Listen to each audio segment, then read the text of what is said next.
Messenger camera not working on iPhone? Here's how to allow camera access in seconds. There are two quick methods. Let's start with the easiest one.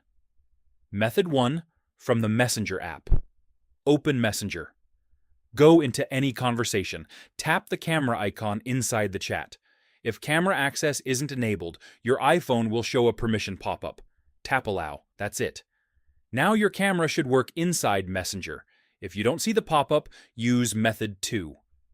Method 2, from iPhone Settings. Open Settings.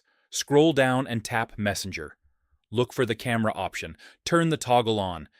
If it's already on, turn it off and back on again to refresh the permission. Now go back to Messenger and test the camera. And that's it. That's how you allow Messenger to access your camera on iPhone.